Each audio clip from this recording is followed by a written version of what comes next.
Good afternoon and welcome to this virtual meeting of the Scottish Parliament. The first item of business is portfolio questions. In order to get as many people in as I can I ask for short and succinct questions and answers, please? Our first portfolio is finance. Again, if members wish a supplementary, please press R during the relevant question, not before, and I will try and take you if I can. And I call question number 1, Alistair Allen. To ask the Scottish Government what measures its budget will provide to support people into employment. Minister Ivan McKee.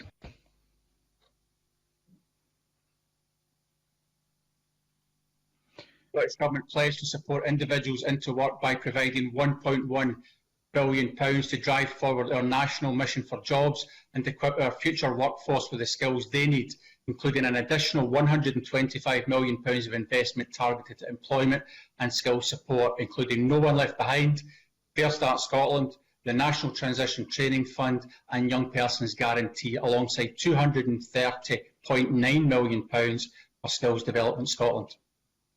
Alistair Allen. I thank the Minister for his reply. I'm sure he will agree that it's vital a recovery from this crisis is a green one. So how will the budget make sure that we have people with the right skills for jobs of the future to enable that green recovery? Ivan McKee. Yes, of course I do agree with Alistair Allen, and as part of our green recovery, the £1.1 billion committed in the budget for jobs and skills includes the creation of a Green Workforce Academy, alongside the first £14 million of our £100 million Green Jobs Fund. These targeted interventions will equip our Scottish workforce with the expertise necessary to secure work in the low-carbon economy, and vitally will develop a clear support system for our young people to thrive in the good green jobs of the future. Thank you very much. Question number 2, Sandra White. Thank you very much, Presiding Officer. To ask the Scottish Government what additional funding will make available to local authorities in response to the impact of COVID-19 pandemic. Cabinet Secretary Kate Forbes. The Scottish Government has committed £456.1 million in additional COVID-19 related funding to local authorities this year through the annual local government finance settlement, and I announced a package of financial flexibilities last year on the 8th of October for Scotland's councils, which could be worth up to £600 million over the next 2 years. Scottish Government and COSLA have also finalised a lost income scheme to compensate councils who have lost funding from fees and charges and such like, which is worth £200 million. And in this year's budget, I also announced £259 million of COVID-19 consequentials. So taken together, those measures bring the value of the overall support package for councils in light of COVID pressures up to £1.5 billion. Sandra White. Thank you, Presiding Officer. I'm sorry it was frozen earlier on. I didn't get the full reply, but I do thank the Cabinet Secretary for mentioning the additional funding and spending powers to local authorities are very welcome.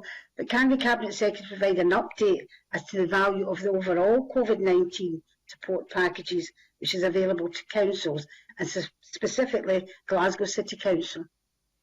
Kate Forbes. I'm sorry, Sandra White didn't quite catch me, and I hope that clerks will tell me if the screen freezes again. The total value of the COVID support package provided to local authorities amounts to £1.5 billion, which was the substance of my first answer. In terms of the specifics to Glasgow City Council, they have been allocated an additional £92.5 million to respond to the COVID-19 pandemic. They'll also receive their fair share of the £200 million for the lost income scheme, and a further £259 million of consequentials in 2021-22, and that will be allocated following agreement with COSLA on how funding should be distributed. Thank you. A supplementary question from Murdo Fraser. Thank you, Deputy Presiding Officer. Local authorities across Scotland have done a sterling job in paying out funds to needy businesses, but there are still many businesses falling through the gaps who, because they are not forced by law to close, but nevertheless have lost a large amount of business, are not able to access any of the funds currently available. Will the Cabinet Secretary agree to look again at the list of sectors which are able to get support to see whether those currently ineligible can actually be given some assistance that they desperately need. Cabinet Secretary. Murdo Fraser's question is a very pertinent one. At the moment, of the overall funding available, obviously the largest proportion is distributed through the Strategic Framework Business Fund. We confirmed yesterday that £244 million had been paid in January, and over and above that we have the sectoral grant schemes, and 94% of the funding is currently live. Now, we have prioritised the largest programme to help as many businesses as possible, but that is complemented by these sectoral schemes to try and reach the excluded. So yesterday, details were published on the newly self-employed, mobile close contact services, and I know local authorities up and down the country have started to open their discretionary funding, which now has a total value of £120 million. So my recommendation to businesses is to first look at the discretionary fund as the first port of call to see if they're eligible for that. But I do commit to keep the business support under very careful review, and where we can do more, I will absolutely consider doing more. And particularly when it comes to the strategic fund, if there's more businesses that we can capture through that, then I'm very keen to do so. Thank you very much. Question number 3, Joanne Lamont.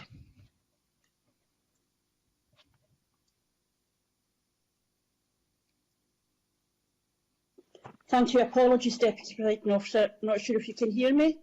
I'm having to commit my phone. Yes? Yes. To ask the Scottish Government what its response is to a recent 3-year forecast showing £113 million shortfall in Glasgow City Council's finances by 2023. Cabinet Secretary Kate Forbes. Next year, Glasgow City Council will receive a total funding package of £1.5 billion to support local services. That includes an extra £29.8 million to support vital day-to-day services. That's the equivalent of an increase of 2.2% compared with last year. That day-to-day service funding also includes £9.7 million to compensate the council should they choose to freeze council tax levels to protect households. They'll also receive their share of the overall COVID-19 support package for councils of up to £1.5 billion.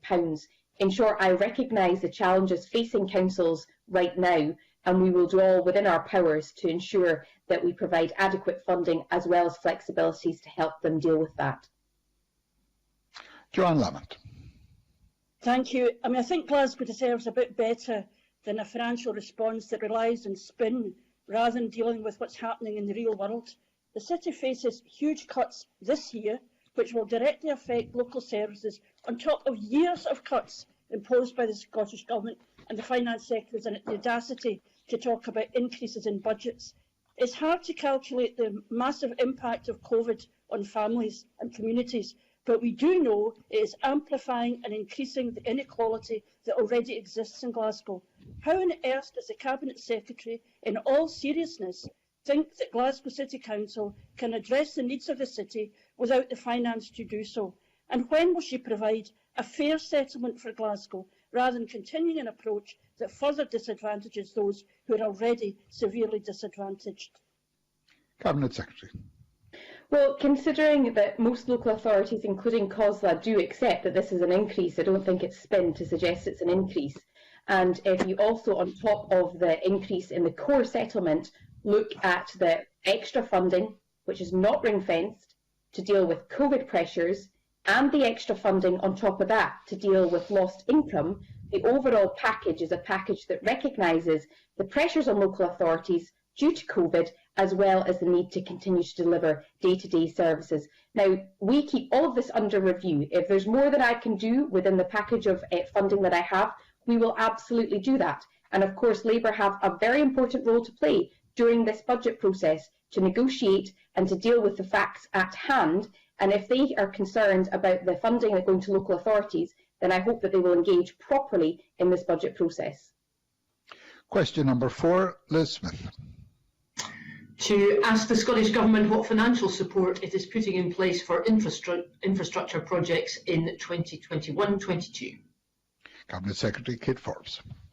Total infrastructure investment next year will be just over £6 billion, a total of £6.1 billion. Could I thank the Cabinet Secretary for that response? She will, however, be well aware of the demands across Mid-Scotland and Fife, including from many businesses and from the Chambers of Commerce, to have an upgraded rail link between Edinburgh and Perth, something that's surely in line with the Scottish Government's commitment to a green recovery. So can I ask why 33 million has been lost from the rail infrastructure in the draft budget? Cabinet Secretary. Well, within the budget that we have to prioritise projects. One of the biggest hits to our budget this year was, of course, the 5% cut in overall capital. But in terms of rail services plans, I see in terms of this year's budget, there is still £500 million of investment in rail infrastructure, and we will continue to keep all of that under review. You'll also be aware that we set out just last week the capital spending review alongside the infrastructure investment plan, and that is a 5-year pipeline of capital projects. And seeing as most capital projects require more than 1 year to deliver, it's worth reflecting on that 5-year pipeline of projects and the positive impact that will have on Mid-Scotland. Thank you. Supplementary question from Colin Beattie. Can the Cabinet Secretary provide an update on the progress of plans to upgrade the Sheriff Hall roundabout in my constituency, which remains a major cause of congestion for the local area? Cabinet Secretary. Well, we continue to progress the proposed improvements at Sheriff Hall roundabout. Obviously, there are some standard statutory procedures that need to be followed. Following publication of draft orders, there have been a number of representations, including objections, and those are currently being reviewed and considered. Delivery of the scheme itself will only commence if it's approved under the relevant statutory procedures, and thereafter a timetable for the progress will be established. Thank you very much. Question 5 was not lodged. Question number 6, Joan McAlpine. Thank you very much. To ask the Scottish Government what measures in its budget will provide support for town centres? Cabinet Secretary. Well, the budget for next year incorporates the establishment of a new place-based investment programme, and that programme is backed with £275 million of capital over the next 5 years, including initial investment of £55 million in next year's budget. That will support town centres, community regeneration, as well as the Regeneration Capital Grant Fund, which I know has supported projects right across the country, and also deliver on the 20-minute neighbourhood ambitions. It builds on the additional £34 million of economic stimulus for regeneration and towns and other funding specifically for town centres and business improvement districts in this current year. Joan McAlpine. I thank the Cabinet Secretary for that answer. What measures will the budget take to help to bring vacant and derelict land back into use? Cabinet Secretary. Well, the budget includes an additional £5 million for next year as part of the new £50 million low-carbon vacant and derelict land investment programme that we will deliver over the next 5 years. And that investment helps to lay the foundations for a green recovery, which is fair and inclusive and promotes thriving places. Thank you very much. And I have a supplementary question from Alex Rowley.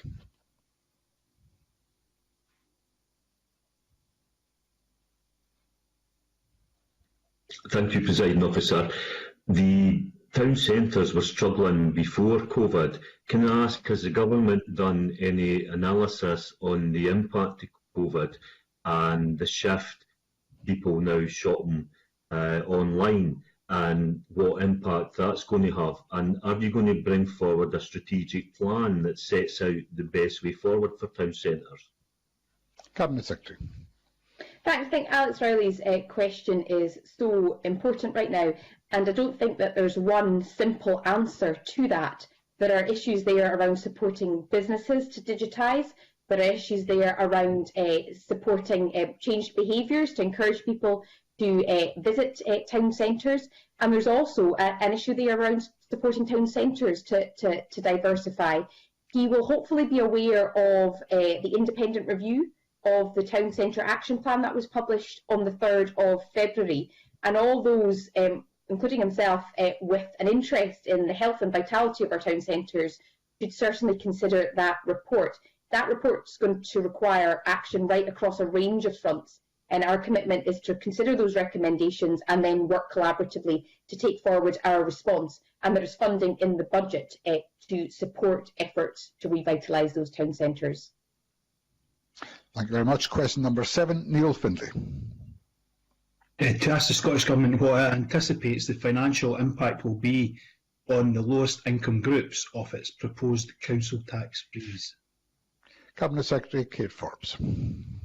Well, the funding that we have allocated to councils to support them, should they choose to freeze council tax, will provide financial reassurance to households of all incomes, whilst the council tax reduction scheme will continue to protect low-income households from local tax liabilities that they wouldn't be able to meet. Neil Findlay. Well, that's very interesting. Some councils have highlighted that those earning less than $15,000 a year will benefit by 1 penny a month from the freeze, but those earning over $40,000 a year will gain £30 a month. Last night we saw pictures of people queuing in Glasgow for charitable food. Many of them will gain a solitary brass penny from this freeze whilst their services are cut. Cabinet Secretary, I have to ask, are you not ashamed of this perverse, regressive, and I have to say in circumstances, ludicrous proposal? Cabinet Secretary. Well, I actually think that's quite an illogical question, because it doesn't need to be one or the other. I think households across the country have been through the most challenging of years. Many people who are still earning are working from home with increased household bills. And I'm not sure if what I'm hearing correctly is Labour's position is to hike council tax. But of course, our position here will not have a detrimental impact on local services because it's fully compensated. That is the whole point of setting aside the £90 million to compensate local authorities. Now, as I said, it doesn't need to be one or the other, and our budget also sees alongside that a 7.1% increase to the Social Security and Older People portfolio, bringing its total allocation to £4 billion. That includes support of over £3 billion in benefits to support people with disabilities, £306 million for carers allowance, £42 million for the supplement, £68 million for the first full year of the Scottish Child Payment, which is a game-changing new benefit and will be instrumental in tackling child poverty. So it doesn't need to be one or the other. On one hand, we are seeking to support low-income households, which is precisely why the council tax reduction is in place, alongside the other proposals here to tackle inequality. And equally, we are fully compensating any council that chooses to freeze council tax to support households across the country. Thank you very much. Question number 8, Ruth Maguire. Thank you, Presiding Officer. To ask the Scottish Government what measures in its budget aim to tackle workplace inequalities. Minister Ivan McKee. The Scottish Government is committed to tackling workplace inequality as part of our approach to fair work, and this is reflected in the draft budget. We have this year supported in particular a number of projects to tackle workplace inequalities through the Workplace Equality Fund and the Women's Returner Programme launched in November. We will set out further details on support in 2021-22 as part of the draft budget process. Ruth Maguire. Thank the Minister for that answer. It's not a new phenomenon, but the pandemic has brought into sharp focus again that responsibility for unpaid care and domestic work often falls disproportionately on women. I know I won't be alone in hearing directly from women who are really struggling at this difficult time. How will this budget address this issue and its subsequent impact on women's employment and indeed the wider economy? Ivan McKee. Yeah, we recognise that these responsibilities still fall disproportionately on women, and to support access to employment we have committed to invest a further £59 million to deliver the expansion of the funded early learning and childcare, and the recent budget includes an additional investment of £125 million from expected consequentials to support employability and skills provision, and we're increasing the Parental Employability Support Fund by a further £2.35 million, bringing in-year investment to £7.35 million. Thank you very much. We now move on to the next portfolio, which is Environment, climate change and land reform. I remind members that question 1 and 5 have been grouped together, and questions 3 and 7 have been grouped together. And again, remind members, anyone who wishes to ask a supplementary question, please indicate that by pressing R in the chat box during the relevant question and not before. And I call question number 1, Bill Kitt. Thank you, Presiding Officer. To ask the Scottish Government what environmental measures it has in place to support Scotland's transition to become net zero. Cabinet Secretary Rosanna Cunningham. In December, the Scottish Government updated the climate change plan with over 100 new policies, putting Scotland on a pathway to meeting our targets over the period to 2032. This is supported by a record £1.9 billion of capital funding in the Scottish Budget 2021-22, aimed at tackling climate change, creating good green jobs and delivering Scotland's green recovery from the COVID-19 pandemic. Many of these measures also seek to tackle the twin challenge of biodiversity loss. For example, the budget included £22 million for peatland restoration as part of our landmark £250 million 10-year commitment, and an increase of £26.9 million to the forestry budget. We will provide annual updates on progress against the plan through our monitoring and evaluation framework, with our first report published in May. Bill Kitt. Thank the Cabinet Secretary for that interesting response. Can I ask what support will be available for local businesses swap to environmentally friendly vehicles ahead of Glasgow's progression to phase 2 of the low emission zone? Cabinet Secretary. We are, of course, providing significant funding to help people and businesses prepare for the introduction of LEZs well in advance of the 2022 introduction target. The Low Emission Zone Support Fund has made £3 million of targeted grant funding available in 2020-2021 for taxis, heavy goods vehicles and micro businesses, with a similar amount being made available in 2021-22.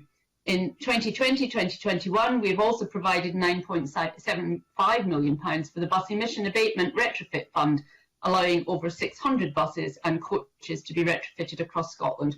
And Presiding Officer, obviously the Transport Cabinet Secretary would be able to furnish the member with even more detail than I am able to do. Indeed, thank you very much. Question number 5, James Kelly. Thank you, Deputy Presiding Officer.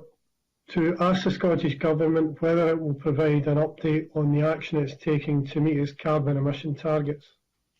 Cabinet Secretary.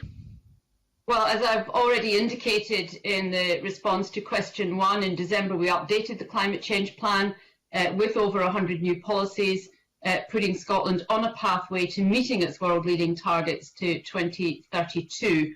And I won't repeat some of what I've already said in the earlier answer. Delivering a just transition to net zero and our 75% target by 2030 does require transformational change in every area of our economy, and for businesses, individuals and the UK Government all to make their contribution to delivering the change that we need.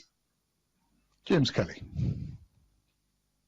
Thank the Cabinet Secretary for that answer. Can I raise the issue of promoting more bus journeys to help fulfil the objective of reducing carbon emissions?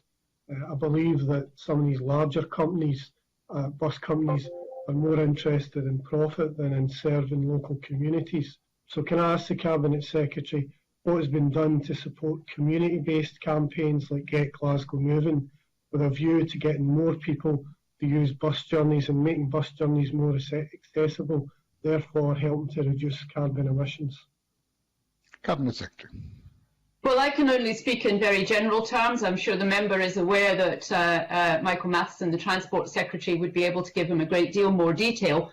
As a bus user myself, at least in normal times, I can reassure the member that campaigning for and advocating for greater bus use is something that I would certainly always wish to encourage wherever it takes place in Scotland, and particularly in those areas that are the first 4 likely low emission zones, because that will make an enormous difference in urban areas. There are challenges to the bus service right across the whole of Scotland, given the huge differences between urban and rural areas.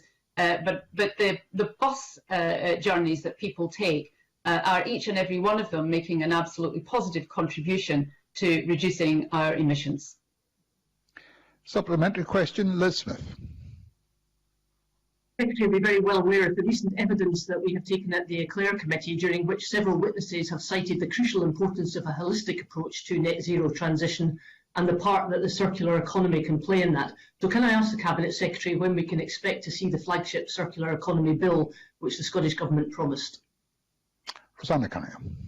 Well, I think Elizabeth Smith is absolutely clear that the delay to the circular economy bill has been because of the pandemic, and it was not the only change that had to be made in potential parliamentary business. I would not be able to say in advance of any future programme for government that what will be in it and when, but I would strongly suspect that there will be a future circular economy bill building on the delayed circular economy bill that we would have had it not been for the pandemic. And a supplementary question from Claudia Beamish. Thank you, Deputy Presiding Officer. Can the Cabinet Secretary set out why a target for native woodland planting is not included in the Climate Change Plan update, and whether she will reconsider? Cabinet Secretary. Well, I'm always happy to look at further suggestions, and all I would say to people is that the Climate Change Plan update could not be encyclopedic in its nature. It is an update. It is not an entire climate change plan. And if there are suggestions for things that people think should be included, then I'm happy to hear the arguments for that. But it is important to remember that this climate change plan update was done at speed, was not expected to be a full climate change plan, and everybody understood that when we set out on this process. Thank you very much. Question number 2, Colin Smith. Thank you, Presiding Officer. To ask the Scottish Government whether it will provide an update on any progress being made in developing proposals for remedial action to clean up the Tarbolton Moss landfill site. Cabinet Secretary Rosanna Cunningham. Tarbolton Landfill Limited, the operator of the site, remains in liquidation. The Scottish Government, of course, is not directly responsible for the site. However, on 4th February, officials met with SEPA and South Ayrshire Council to discuss how these public authorities can work together to move matters forward. Following the constructive meeting, the Scottish Government is actively considering how barriers to progressing with remediation work at the site could be overcome. Colin Smith. Can I thank the Cabinet Secretary for that answer? Does the Cabinet Secretary accept, though, that there is considerable frustration in the local community, that it's 2 years on from the Government seeking a report from SEPA on possible options for remedial work at the site, and there's still no clear plan in place to carry out that work? So can I ask the Cabinet Secretary, has options been presented to the Government, and given the apparent continuing deterioration at the site, are the options that were presented still viable? And who does the Government ultimately believe will carry out the work at the site? Because, Presiding Officer, this environmental mess is just going to get worse until somebody does carry out that work. Cabinet Secretary. I do understand the frustration of everybody who has any connection with this situation. We are aware that issues haven't moved forward in the way that the local residents would have hoped. But we are committed to working with partners, as I've indicated already. The liquidation process is still ongoing, and I'm afraid that the legal position regarding future ownership and responsibility for the site does remain to be determined. But we do have regular monitoring. We are looking at what potential options there are, and those are under active consideration. So while I understand the frustration, the period of time that has passed has included some significant other challenges that we've had to deal with as well. And I do hope that what we are able to move forward with on the basis of the 4th February meeting is something that will better satisfy local residents. Question number 3, which is grouped with question number 7, David Torrance. Thank you, Presiding Officer. To ask the Scottish Government what support it provides to coastal communities to mitigate the impact of climate change and reduce the risk of flooding. Minister Ben Macpherson. The Scottish Government recognises the impact of climate change on coastal communities, and for that reason our programme for government committed £12 million over 4 years for coastal change adaptations to protect communities from the impacts of rising sea levels. We also provide £42 million each year to local authorities to mitigate flooding, and these funds assist delivery of actions in the flood risk management strategies and plans, including £13 million for the Broughty Ferry flood scheme. In addition, our programme for government committed a further £150 million over the next 5 years to support flood protection measures. David Torrance. I thank the Minister for that answer. While coastal erosion affects fewer properties on flooding, the impact can be more drastic due to inedible and irrecoverable loss of land to sea. There are many organisations across Scotland, such as Save Ancient Waves Cave Society in my constituency, who are committed to preserving and protecting our precious local heritage. Can I ask the Minister what work has been undertaken by the Scottish Government to defend natural and cultural heritage that is risk to coastal erosion? Minister. Historic Environment Scotland is the lead public body which investigates, cares for and promotes Scotland's historic environment, and it undertakes extensive work to understand the impact of climate change on cultural heritage, including coastal heritage. And it published a climate change impacts guide in 2019. The cultural importance of the caves at Wemyss has been recognised, and they have been designated as a scheduled monument. And I understand that historically there has been episodic erosion in the area of the caves. As the relevant Coastal Protection Authority, Fife Council has produced a shoreline management plan, and this sets priorities for coastal erosion risk management and takes into account the preservation of assets along the Fife coast. Thank you very much. Question number 7, Claire Baker. To ask the Scottish Government what steps it is taking to improve flooding resilience in mid-Scotland and Fife. Minister Ben Macpherson. Firstly, our sympathies go out to those affected by last weekend's flooding. As previously mentioned in the last answer, our programme for government committed an extra £150 million for flood risk management, in addition to the £420 million 10-year funding provided to local authorities. These funds assist delivery of the actions in the flood risk management strategies and plans, including the £28 million Comray flood protection scheme. And we work closely with key partners to promote community resilience and flood preparedness. We have increased our funding to £193,000 to the Scottish Flood Forum, which provides vital support to communities such as Glasgow. Claire Baker. Thank you. As the Minister acknowledges, it's been a really difficult time over the region, and we've seen road closures in Perthshire and Fife. The River Leven has burst its banks, the coastal paths have become inaccessible, and Ballingary Cemetery flooded, which was very distressing for the community. The additional £150 million is welcome, but the criteria for the annual £42 million a year budget for local authorities is quite restrictive. Is the Scottish Government considering changing the criteria so it can be more flexible and provide support for more local schemes, which, while being modest, have a significant impact on a community's well-being, and while their cost isn't high, the cumulative cost for a local authority can be quite significant? Ben Macpherson. As you would expect, we in the Scottish Government consider all matters on an ongoing basis, and where there's scope for improvement. I wouldn't want to make a judgment at this juncture or in this particular moment on the proposals that Claire Baker may have. So there are no considerations at present. But if Claire Baker would like to write to me with further information on the situation she describes, then of course I would be open and keen to look at that. Thank you. A number of supplementary questions on this group. Annabel Ewing. Thank you, Presiding Officer. The Minister referred a moment ago to the events of last weekend, and indeed in my constituency of Cowdenbeath we saw terrible flooding in Ballingry Cemetery and indeed in Avity Park, and this is not the first time, and Fife Council, to be fair, has already been out to see what may need to be done. But turning to the issue of Rosyth, which actually has had a very long-standing problem of flooding, and I know that SEPA and others have been involved in looking at longer-term plans. Can the Minister update me on where the proposed work plan of SEPA currently stands, because there's been a bit of a silence, I would have to say, in recent months? Thank you.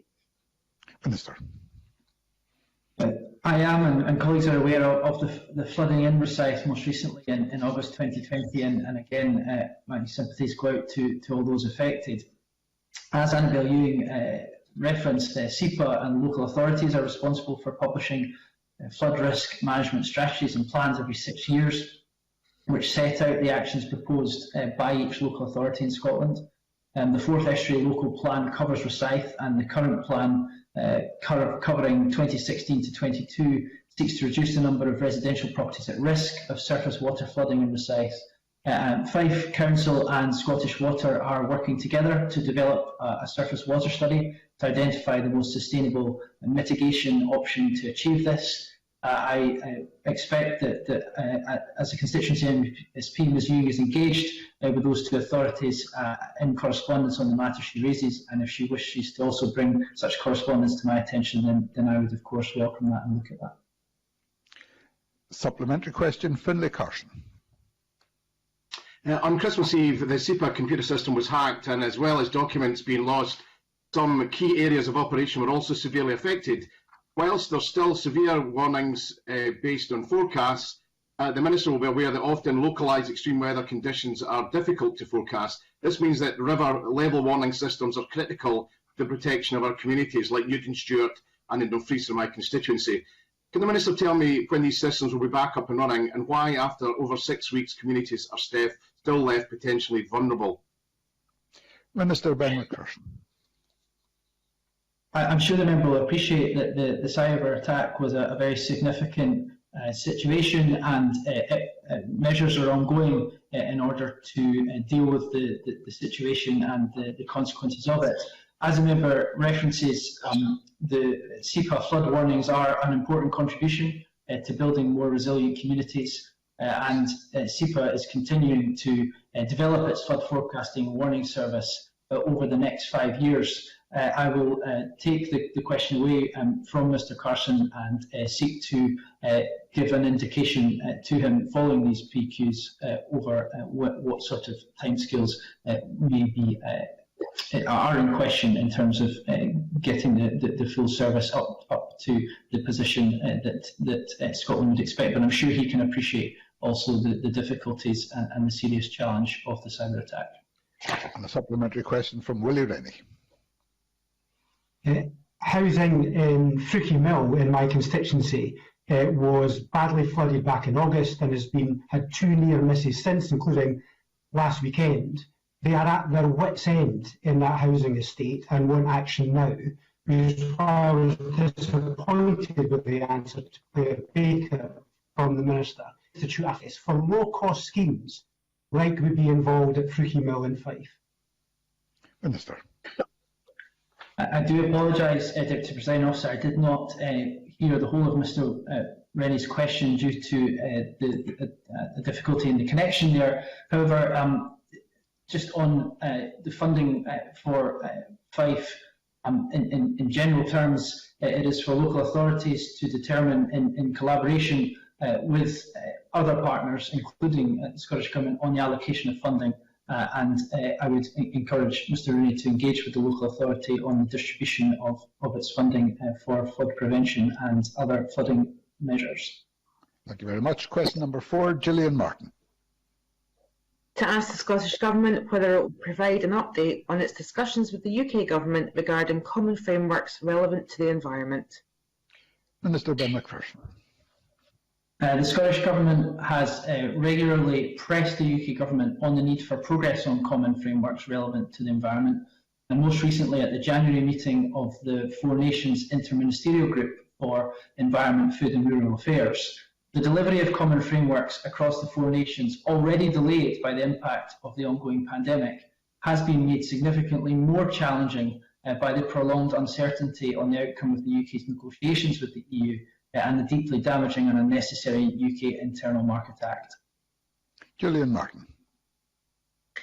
Thank the Minister for that answer. This week I gave evidence on behalf of the Environment Committee to the House of Lords Committee on Common Frameworks, along with my Welsh counterpart, David Rees AM. Would the Minister support our joint calls on the UK Government to work with devolved governments more closely on common frameworks, publish the detail on all frameworks as they currently stand, and publish a list of the stakeholders they have engaged with so far, so that we can be sure stakeholders in devolved nations are being heard? And based on his experience, does he feel confident that in the next Parliament we will be fully involved in decisions around those frameworks? Minister. The Scottish Government would support as much information as possible being made available to stakeholders and legislators, as long as this is done in a manner that respects the wishes of all UK administrations, not just the UK Government, and follows a clear and transparent process. As to my confidence in future Scottish Government involvement, I can only repeat that the Scottish Government remains fully committed to the development of the common frameworks where they remain in Scotland's best interests. However, the UK Internal Market Act places very significant barriers to their successful development and implementation. And of course, that was an act that was pushed through the UK Parliament without the consent of this Parliament or the Welsh Parliament, and hugely complicates the framework process. Question number 6, Elaine Smith. Thank you, Presiding Officer. To ask the Scottish Government what importance it places on access, cleaner and environmentally friendly spaces within the National Performance Framework. Minister Ben McPherson. We absolutely recognise the importance of clean air and the serious damage poor air quality can cause. That's why we are taking bold action across the board to tackle it. The National Performance Framework aims to increase the well-being of all people living in Scotland, and reduce inequalities and give equal importance to economic, environmental and social progress, and ensuring access to a healthy environment, including clean air and quality green space, will play an important role in achieving this. Elaine Smith. Thank you, Presiding Officer, and I thank the Minister for that response, because in 2019 it was reported only 43% of those in Scotland's most deprived areas visited the outdoors at least once a week, whereas in the least deprived areas this figure was 66%, possibly partly due to lack of pleasant outdoor facilities in ex-industrial areas, which this pandemic and lockdown has highlighted. So can the Minister outline the Scottish Government's plans to specifically address this environmental inequality, and in doing so to ensure that people do have easy access to clean air, pleasant and environmentally friendly outdoor spaces, and possibly would he include support for country park status for Woodhall, Fasken and Pallascraig Greenbelt in Airdrie? Thank you. Minister.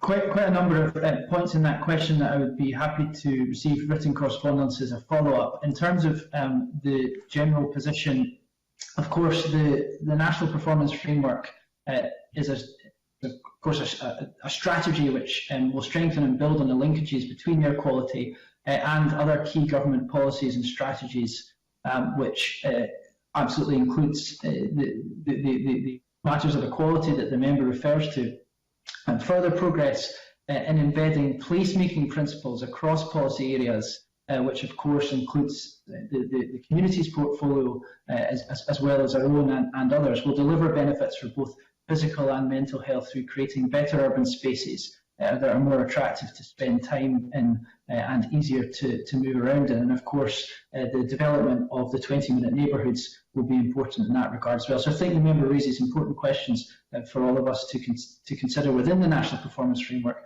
and different portfolios, how we continue to develop access to green space for everyone in all communities across our country. Thank you. And question number 8, Keith Brown. To ask the Scottish Government how Scotland's International Environment Centre could contribute to meeting the country's climate change ambitions. Cabinet Secretary Rosanna Cunningham.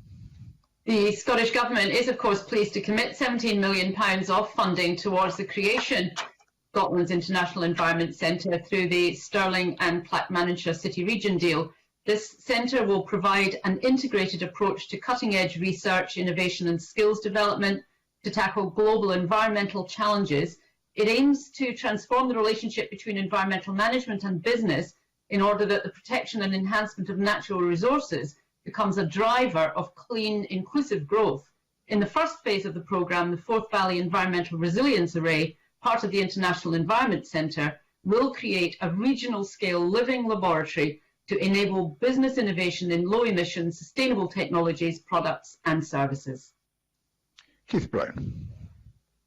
I thank the Cabinet Secretary for her answer, and she's quite right. £17 million of investment will be made in my constituency as part of the Stirling and Clackmannanshire City deal in the new Environment Centre. It will also provide the best possible conditions and infrastructure for businesses to flourish and ensure a cleaner, greener and healthier environment for future generations. So does the Cabinet Secretary agree that COP26 would be a fantastic opportunity for the Environment Centre to demonstrate Scotland's global leadership in responding to the climate emergency? Cabinet Secretary. Well, of course, COP26 is indeed a fantastic opportunity to showcase to the world the actual world-leading climate action that Scotland is already taking across all sectors, as well as, of course, providing a platform to demonstrate our place in the world through our innovation and international partnerships. And I'm really delighted that so many companies, groups, individuals are looking to engage with COP26. While construction of the SEIC has, I understand, been delayed due to the impact of COVID-19, the completed SEIC will bring together scientists, policy experts and businesses in a state-of-the-art hub that will be an integral part of Scotland's journey to net zero. So we will explore how it can best support our COP26 programme and demonstrate that global leadership. Thank you very much. That concludes questions on environment, climate change and land reform. The final portfolio this afternoon is rural economy and tourism. And again, I remind members, if they wish to ask a supplementary, to enter R in the chat box during the relevant question. And I call question number 1, Claire Adamson. Thank you very much, Presiding Officer. To ask the Scottish Government what support it is providing to local authorities regarding any potential tourism-related opportunities arising from more people holidaying at home during the pandemic. Cabinet Secretary Fergus Ewing. Presiding Officer, provided restrictions can be lifted safely, we are very hopeful of a strong domestic tourism market in 2021. To support critical tourism projects in our more remote areas, we are more than doubling the Rural Tourism Infrastructure Fund to £6.2 million in 2021-22, bringing our total investment over £15 million. We are also using the consequentials and increasing our package of lifeline support for tourism businesses this financial year. This includes lifting our Visitor Attractions Fund to £10 million and the Destination and Sector Support Fund to £1.5 million. These and other tourism support projects are being delivered through Visit Scotland. Claire Adamson. Thank you, Presiding Officer. And if standing orders had permitted, I would have caveated my portfolio question with noting the clear advice offered by the First Minister regarding caution about holidays in today's COVID briefing. In my Mother and Wishaw constituency, we are blessed with a number of sites of historical significance. The Roman legacy left in Strathclyde Country Park is an excellent example of rich local history that is arguably overlooked. Additionally, it's a fabulous site for sport. How will the Scottish Government support local authorities to encase wider community awareness and engagement of the local attractions within my constituency? Cabinet Secretary. Well, we are working very closely with both local authorities and the National Parks and Visit Scotland, Nature Scotland, Forest and Land Scotland and Police Scotland, and we have developed a rural visitor management strategy, and there are many aspects of this, including obviously a welcome campaign, high-level messages about responsible enjoyment, coordinated promotion of the access code, including messages on vital topics such as camping, fires and litter. And this has been taken forward by a range of bodies working together with a range of target audiences, including young people. So there's a very wide range of activities, Presiding Officer, that we are doing on the basis that, provided it's safe to do so, we can see domestic tourism resume this year. Thank you. A supplementary question from Jamie Halcrow-Johnson. Thank you. It's now been some time since the Cabinet Secretary announced that B&Bs and guest houses who pay council tax rather than business rates will receive support equivalent to the Strategic Framework Business Fund.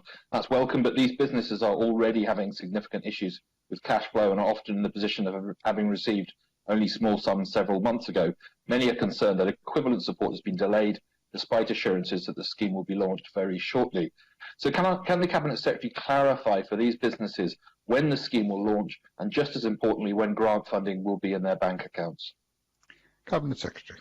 Well, yes, I can confirm that the plans are that local authorities should launch the scheme as from the 15th of February, next week. And I do absolutely agree the point that the member makes, that bed and breakfasts are an essential backbone of our accommodation providers. They're small businesses that work extremely hard.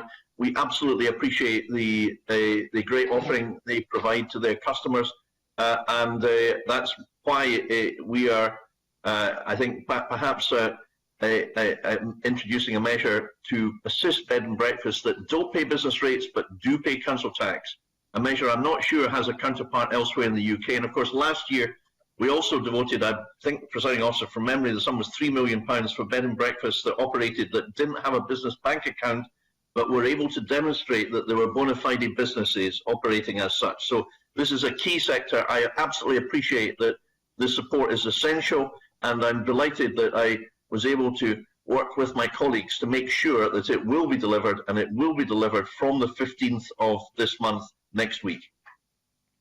Question number 2, Alex Earley. Presiding Officer, to ask the Scottish Government what action it will take to increase employment opportunities within the rural economy. Cabinet Secretary Fergus Ewing. Presiding Officer, the Skills Action Plan for Rural Scotland sets out how we will support the needs of the rural economy. It seeks to do this by addressing skills shortages and also increasing access to education and skills provision. We are also providing green skills opportunities through a specific programme of funding for island projects relating to net zero and green recovery, and in forestry with a doubling of specific apprenticeship opportunities at Scottish Forestry and Forest and Land Scotland. Alex Riley. Thank you. One of the needs, I think, that has been identified within rural Scotland, as it has right across Scotland, is the need to build housing. Can I ask the Cabinet Secretary, is there a specific rural programme in place for housing? Does he recognise that if we want to drive the rural economy, we need to be able to give workers houses, so there's a shortage there? And does he accept that if we want to create jobs in the rural economy and more skills, then a mass national house building programme would play a major role in that? Fergus. Well, I'm very sympathetic to the points that the member makes, indeed, and I absolutely appraised and agree that we do need to match jobs and people and housing. And indeed, I'm well aware from my own part of Scotland that, you know, in places such as Aviemore, some people have been able to get a job, but not a house. And therefore, they've maybe moved in, Mr. Rowley, to temporary accommodation, but haven't been able to find a place to take their family to live.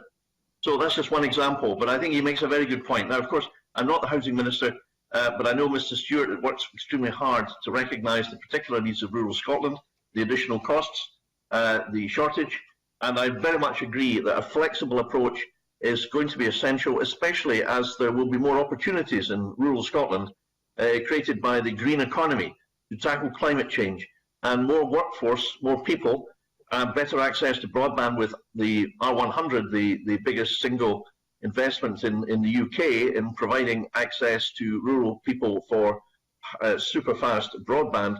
All of these things mean that there will be an increasing demand to live in rural Scotland, and that must be matched, I think, by flexibility in the countryside and more housing in the countryside. But I'm very conscious that a great deal has been done and has been done by this government, but of course there is much more to do. Question number 3, Maureen Watt. Thank you, Presiding Officer. To ask the Scottish Government what recent discussions it has had with the UK Government regarding the administration of the proposed UK Shared Prosperity Fund to support Scotland's rural economy. Minister Ben Macpherson. Despite the importance of EU structural and social funds to Scotland's rural communities, there has been a continued lack of information from the UK Government regarding its proposed replacement, the UK Shared Prosperity Fund. For several years now, our requests have been ignored, with little meaningful engagement regarding how this fund will be delivered, allocated, or if the replacement to the Leader programme will be included. Our published proposals for Scotland's share of these funds in the future make clear that the UK Government should extend this fund to include a replacement for Leader. Notwithstanding the lack of clarity from the UK Government on that, we recently announced an extension of the current Leader programme until the end of 2021. Mort. And I thank the Minister for that answer. The Tory Government has indicated that it will bypass the devolved administrations to replace European funds. Given that Tory MSPs on the Finance and Constitution Committee accepted that these monies must be spent in Scotland by the Scottish Government and its local partners, does the Minister agree that if Scottish Tories want to save any face at all in Scotland, it's time they stop undermining devolution and tell Boris Johnson that these funds must be spent by Scotland in Scotland? Minister. Yes, absolutely, because as well as the lack of detail on the Shared Prosperity Fund for many years, despite ministers asking consistently, we have seen increasingly through the process of this and other processes that the Tories don't care enough about the interests of rural Scotland. They are using every opportunity that Brexit presents to grab both powers and funding from Scotland's Parliament, and Scotland as a whole will lose out as a result. The Tories are proving what some of us have long suspected, that they just don't respect devolution. And everything that rural Scotland values, which is embodied in schemes like the Leader programme, is at risk right now because Brexit and the ideological, reckless and disrespectful approach of this UK Government is doing real damage and will continue to do so if they proceed in the fashion that they have. Question number 4, Dean Lockhart. Thank you, Presiding Officer.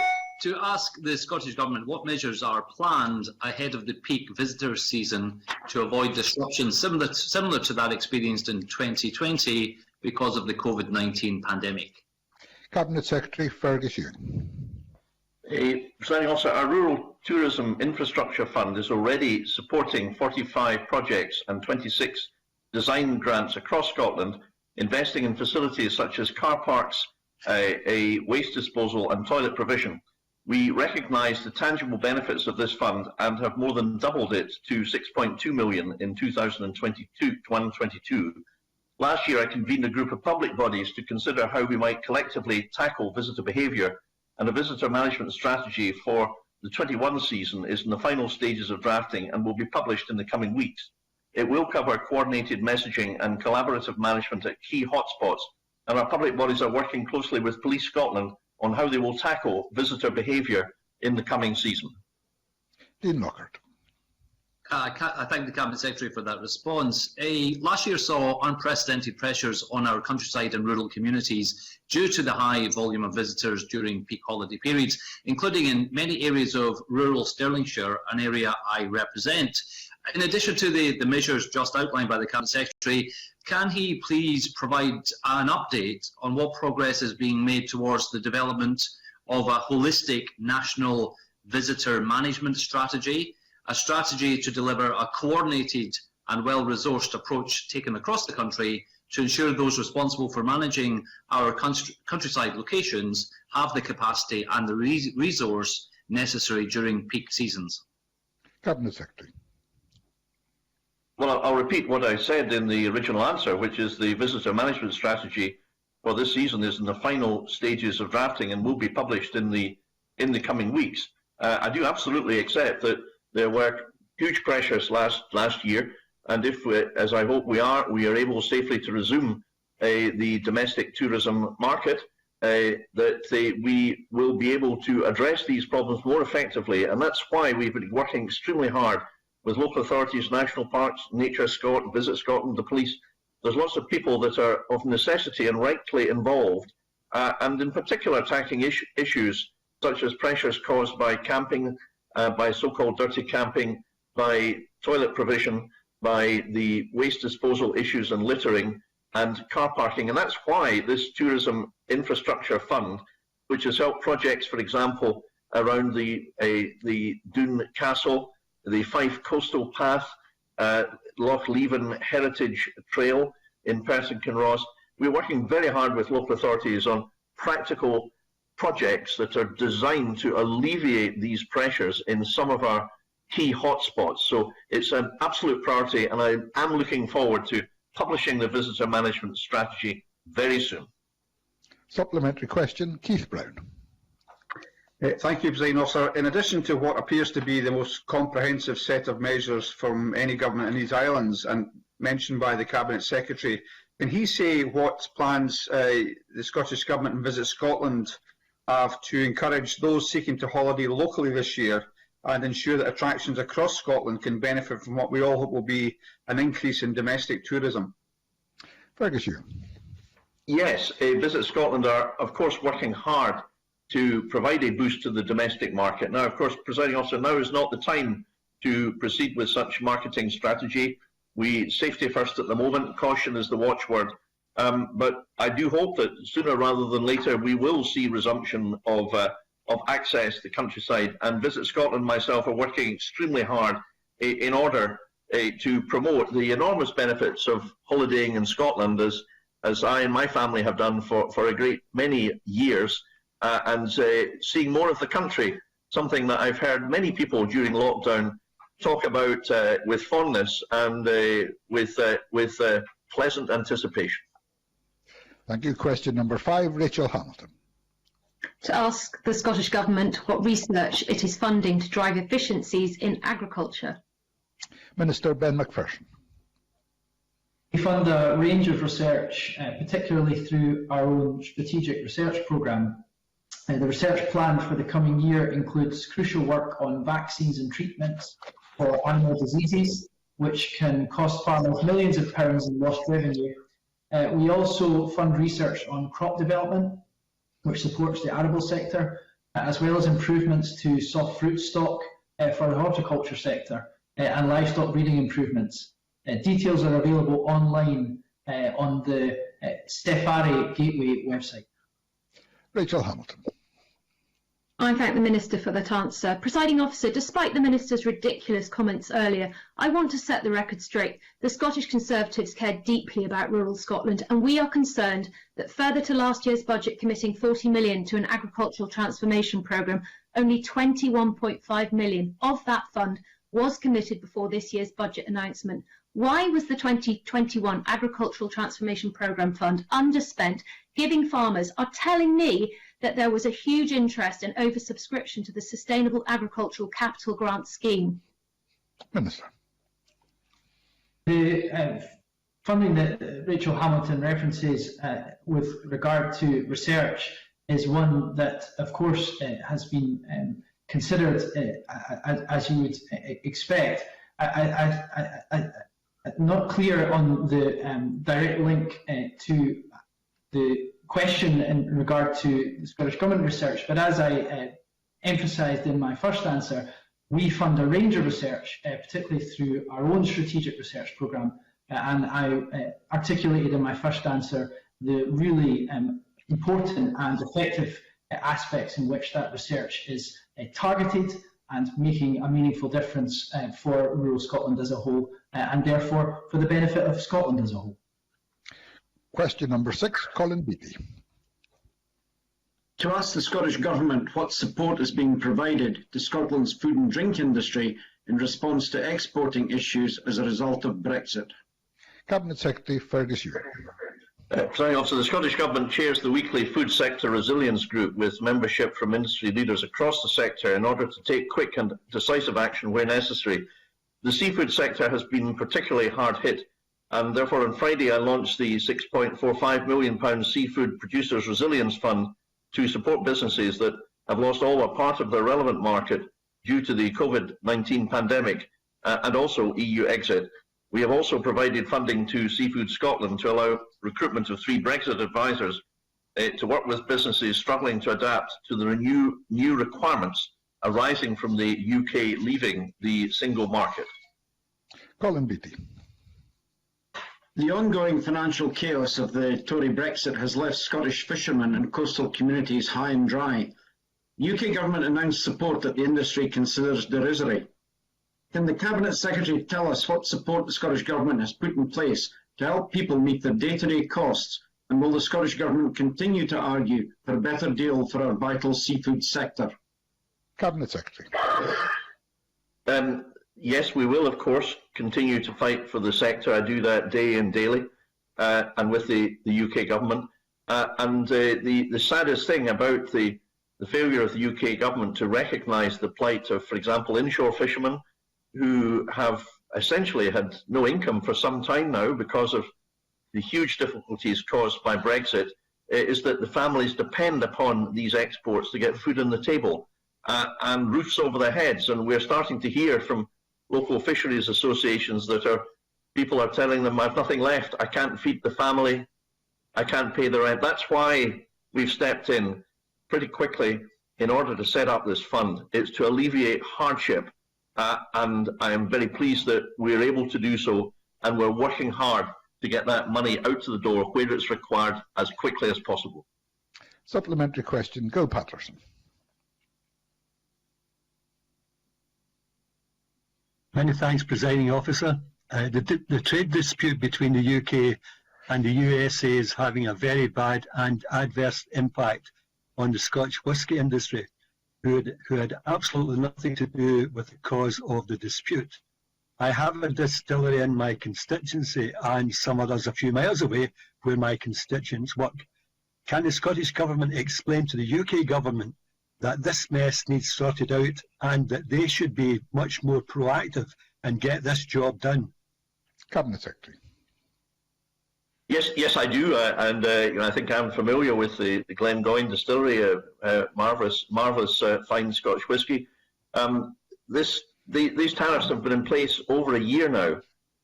They've cost the sector an unbelievable £500 million.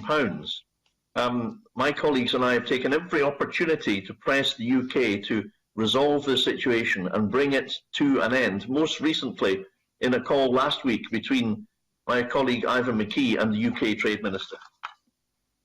Question number 7, Willie Rennie.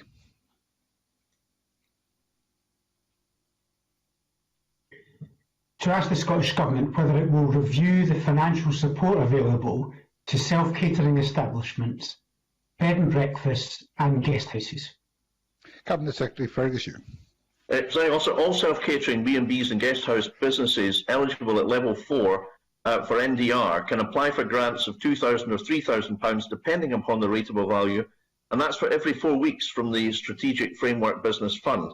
Equivalent support to B&Bs which do not pay non-domestic rates but pay council tax is also available. Larger self-catering and exclusive use properties will also benefit from an additional £7 million fund to mitigate against the impact of the single household restrictions. Support packages have been designed in response to business needs and agreed with sector representatives, but of course we will continue to monitor tourism support needs. Willie Rennie. I'm sure the Minister knows that there is real anger in the self-catering sector, that the sector-specific support misses out most of them. That's around 15,500 businesses that will get nothing. And the fund hasn't opened yet for the small number that will get support. Many of them are on their knees and are considering selling up already. The Minister's generous with his time and I know is open-minded. So can I suggest he urgently changes this scheme before it is too late? Cabinet Secretary. Well, I do absolutely accept that Mr. Rennie is raising an extremely serious point, and I'm absolutely determined to make sure that all businesses whose business has been effectively terminated as a result of the COVID restrictions, being unable to trade and offer excellent hospitality and accommodation to their guests. So this is an extremely serious problem. I'm not sure I recognise the figures that he quotes. I'm happy, of course, to have further discussions with him, as I already have done. But we do believe that the funding that we've put in place is sufficient to provide lifeline support. We have previously provided B&Bs with support, even although they didn't have business bank accounts. We are extending the support to B&B premises that do not pay business rates, as I answered in response to the earlier question from Mr. Halcrow Johnson. We have paid previously support to self-catering properties last year. There is, of course, the continuing entitlement to the £2,000 or £3,000 payment every 4 weeks. And that support, Presiding Officer, like all the schemes, is designed to provide lifeline support to get people through. And finally, I would say that, I think many self-catering properties and many B&Bs and guest houses, if we can resume, as I hope we safely can resume the staycation market, are very well placed to continue to offer an excellent experience, as they did last summer, slightly earlier actually in the case of self-catering units and caravan parks than the rest of the tourism sector. So yes, I absolutely accept that these businesses are the backbone of our tourism sector, especially in rural Scotland. They must get sufficient support. And of course, I'm working and constantly considering and reviewing whether we're achieving that objective, working as I am very closely with people like Fiona Campbell of the SSC and David Weston of the Bed and Breakfast representative body, and I will continue to do that work. And question number 8, Bob Doris. Thank you, Presiding Officer. To ask the Scottish Government how it is planning to support the tourism sector in Glasgow in 2021. Cabinet Secretary Fergus Ewing. Well, Glasgow, the city that Mr. Doris is representing, is a vibrant and welcoming one, and I very much look forward to its encouraging the return of visitors to enjoy its many world-class attractions. And we understand the severe impact of tourism on our cities. We've provided support of nearly £3,000 million in total for business, including the tourism sector, and we're working very closely with all our partners, including on the establishment of a city centre recovery group and a 5-year investment plan for the sector, which will be developed by our enterprise agencies and by Visit Scotland. Bob Doris. I thank the Cabinet Secretary for that answer, and it is likely that Glasgow will rely on tourists from across Scotland as opposed to those internationally based for much of this year. Can I ask the Cabinet Secretary how the Scottish Government plans to support businesses in Glasgow increasingly relying on international tourism as it continues to face such challenging times? I know the Cabinet Secretary has put some details on the record, but what more can be done? Cabinet Secretary. Well, obviously the international sector has been hit especially hard, and Glasgow had great success in attracting visitors from all over the world. And in areas like business conferences, its success is well recognised.